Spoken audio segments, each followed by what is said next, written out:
Assalamualaikum warahmatullahi wabarakatuh. Alhamdulillahirabbil alamin. Wassalatu wassalamu ala asrafil anbiya'i wal mursalin wa ala alihi wa sahbihi ajma'in. Asyhadu an la ilaha illallahul malikul haqqul mubin.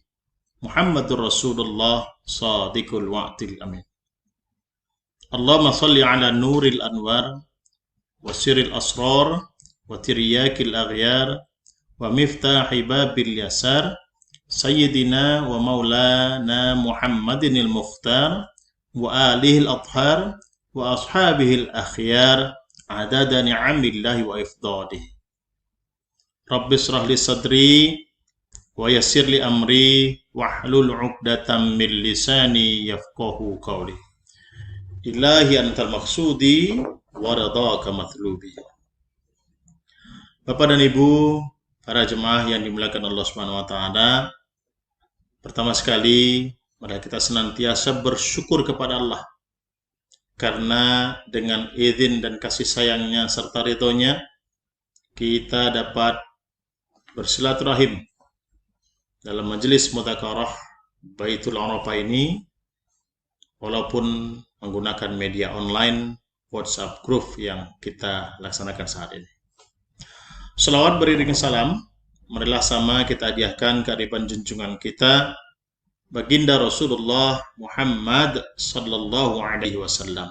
Allahumma salli wa sallim alaihi.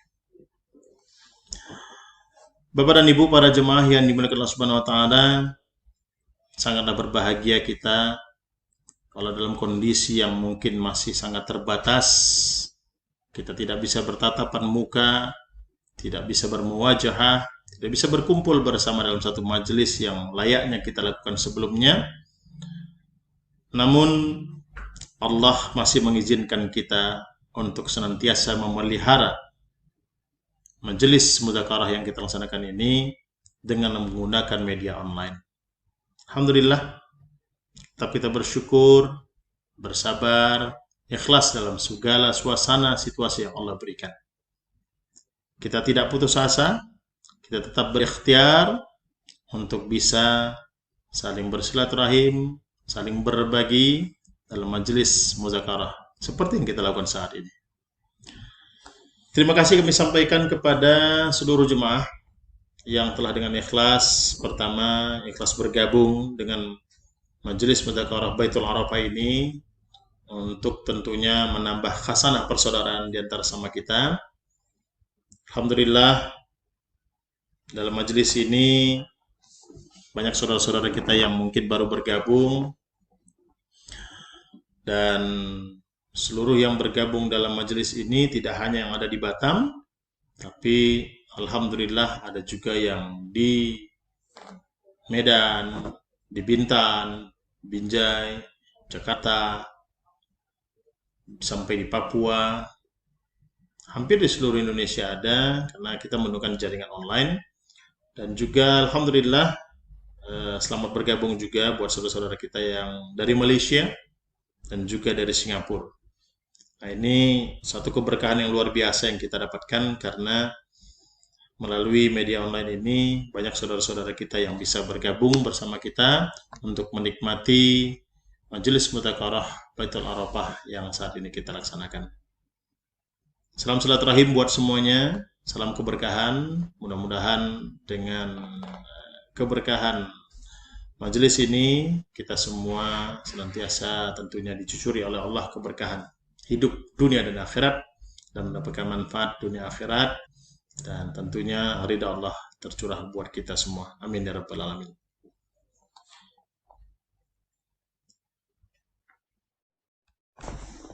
Bapak dan Ibu, para jemaah yang dimuliakan Allah Subhanahu wa taala, tak terasa pada akhirnya kita telah tiba pada saat di mana kita akan bertemu dengan bulan yang paling mulia, penuh keberkahan, yaitu bulan Ramadan. Cuman bulan Ramadan kali ini menjadi bulan Ramadan yang sangat istimewa karena diawali dengan kejadian yang luar biasa, merupakan ujian bagi orang-orang yang beriman, di mana kita maklumi bersama bahwa beberapa bulan sebelumnya Allah tunjukkan kasih sayang yang luar biasa kepada orang-orang yang beriman, di mana merebaknya wabah COVID-19 atau Corona di seluruh dunia dan juga berdampak kepada kita, terkhusus lagi bagi umat muslim, yang mengakibatkan terhentinya berbagai kegiatan ibadah yang biasanya kita lakukan secara bersama-sama. Kali ini Allah hentikan semuanya dan Allah pindahkan semuanya ke dalam rumah kita masing-masing. Sama seperti yang kita lakukan saat ini, bermudzakarah pun yang biasanya kita berkumpul bersama, kali ini kita harus menggunakan media online untuk bisa saling berbagi, saling mengingatkan satu sama lain dalam majelis mudzakarah. Bapak dan Ibu, para jemaah yang dimuliakan Allah Subhanahu wa taala,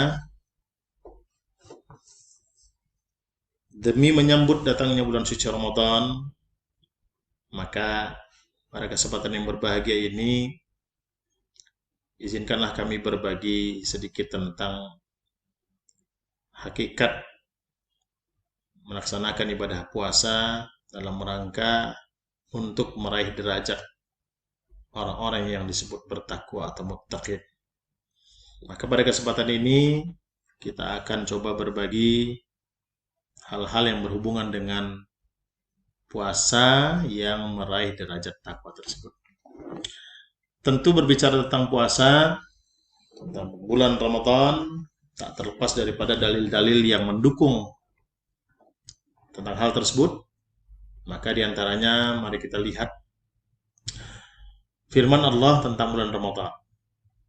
Hal ini kita bisa lihat di dalam Al-Quran, surah Al-Baqarah 185. Di situ Allah berfirman, Syahrul Ramadan alladzi unzila fihi al-Qur'an hudan lin-nasi wa bayyinatin minal huda wal furqan. Di sini Allah berfirman menyatakan bahwa bulan Ramadan adalah bulan yang di dalamnya diturunkan Al-Qur'an sebagai petunjuk bagi manusia dan penjelasan-penjelasan mengenai petunjuk itu, dan juga sebagai pembeda. Ini termaktub dalam Al-Baqarah 185. Bapak dan Ibu, inilah dalil atau firman Allah yang menyatakan tentang bulan Ramadan. Samping Al-Quran tentu juga ada hadis yang berhubungan dengan bulan Ramadan yang diriwayatkan oleh Abu Hurairah radhiyallahu an. Rasulullah bersabda, memberikan kabar gembira kepada sahabatnya. Beliau sampaikan, telah datang kepadamu bulan Ramadan, bulan yang diberkahi. Allah mewajibkan kepadamu puasa di dalamnya. Pada bulan ini, pintu-pintu surga dibuka, pintu-pintu neraka ditutup, dan para setan diikat. Di bulan ini juga ada malam yang lebih baik daripada 1000 bulan. Yang barang siapa tidak memperoleh kebaikannya, maka dia tidak memperoleh apa-apa. Bapak dan Ibu, para jemaah yang dimuliakan Allah Subhanahu wa taala, ada hal yang mungkin boleh kita lihat sebagai pelajaran. Di sini dikatakan Rasul bahwa di bulan Ramadan itu nanti pintu surga dibuka, pintu neraka ditutup, dan setan diikat. Tapi fakta yang terjadi, kalau kita boleh belajar dari pengalaman-pengalaman Ramadan sebelumnya, maka coba perhatikan. Justru di bulan Ramadan tersebut, banyak sikap dan tingkah manusia yang terlihat seperti tingkahnya para setan. Terkesan bahwa sepertinya setan tidak diikat. Kenapa? Karena banyak manusia yang bersikap seperti setan.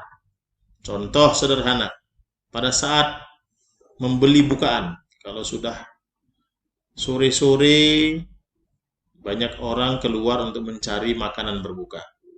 Nah, pada saat itu, kita bisa lihat banyak orang yang egoisme tinggi, marah, nggak karuan. serakah yang luar biasa. Gara-gara satu risol saja misalnya, satu kue, mereka berani berdebat, bertekak, memperebutkan satu barang yang sesungguhnya mungkin bolehlah mereka berbagi di sana. Tapi karena ada nafsu, ada keserakahan, ada egoisme, pada akhirnya mereka bertengkar untuk satu kue. Nah, kalau dilihat kejadian ini, sepertinya setan nggak diikat. Kok setan ngikut? Ya, ya, cobalah sama-sama kita cermati. Jadi seperti apalah yang dimaksud dengan setan diikat itu. Bapak dan Ibu yang dimuliakan Allah Subhanahu wa taala, nah inilah beberapa dalil yang menjadi rujukan perihal tentang bulan Ramadan dan juga puasa yang ada di dalamnya. Bulan Ramadan itu sendiri dibagi menjadi 3 bagian.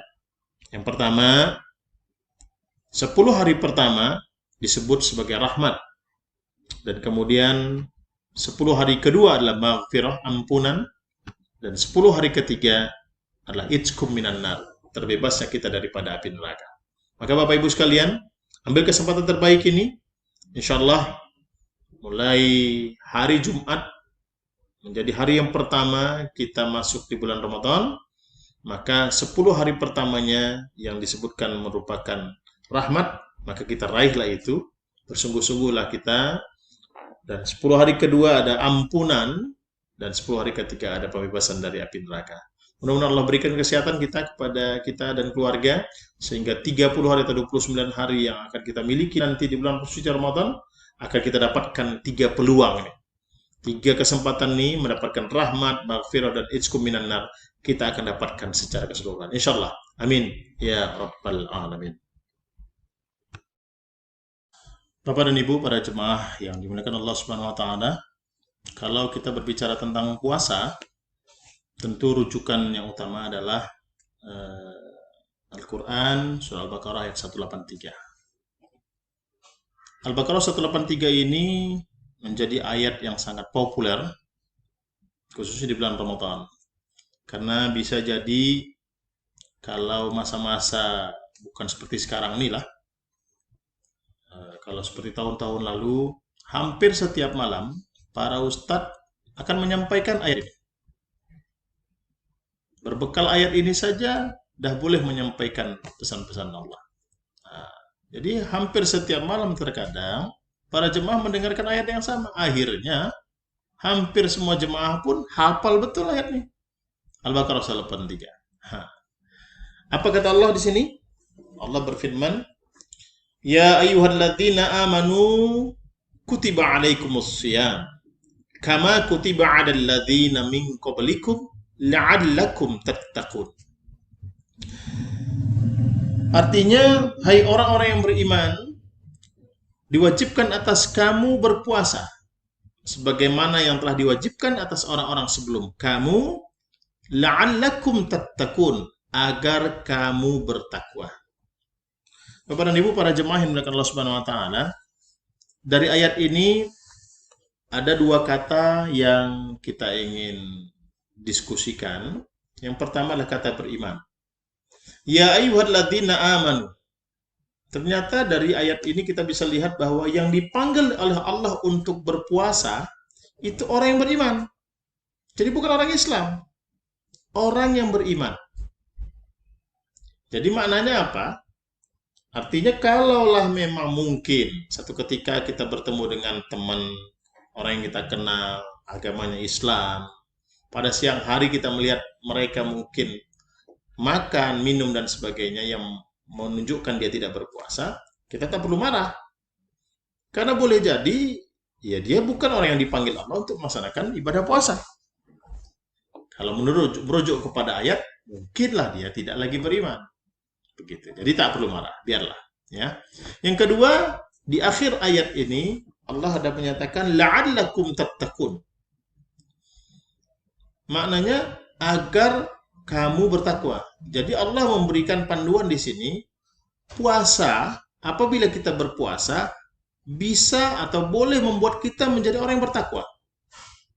Jadi bukan sebuah kepastian bahwa orang yang berpuasa itu akan jadi takwa, tidak pasti. Tapi agar, supaya, semoga. Jadi ini sebuah kata pengharapan, bukan sebuah kepastian bahwa orang yang berpuasa pasti akan takwa. Oleh sebab itu mari kita lihat, kalaulah memang bukan sebuah kepastian, ternyata puasa itu bukan sebuah kepastian untuk takwa, kalau begitu bagaimana hakikat mencapai gelar muttaqin orang takwa itu? Apa bisa gelar muttaqin dicapai hanya dengan puasa 29 atau 30 hari? Kalau memang bisa, mudah banget. Ternyata segitu mudahnya mencapai gelar muttaqin. Kalau memang benar gelar muttaqin itu segitu mudahnya, harusnya dunia ini menjadi dunia yang aman damai. Indonesia yang paling banyak muslimnya harusnya paling aman damai. Kenapa? Karena paling banyak orang yang bertakwa. Tapi nyatanya kan tidak. Berarti tak semudah itu ternyata untuk takwa itu. Kalau memang tak mudah, jadi bagaimana? Puasa yang seperti apa yang bisa membuat kita menjadi orang yang bertakwa atau muttaqin? Nah, bagaimana? Nah, inilah yang akan kita bahas nanti setelah ini. Ya. Nah, jadi bagaimana cara mencapai gelar takwa disebabkan puasa yang kita laksanakan. Nah, insya Allah kita akan share beberapa saat lagi.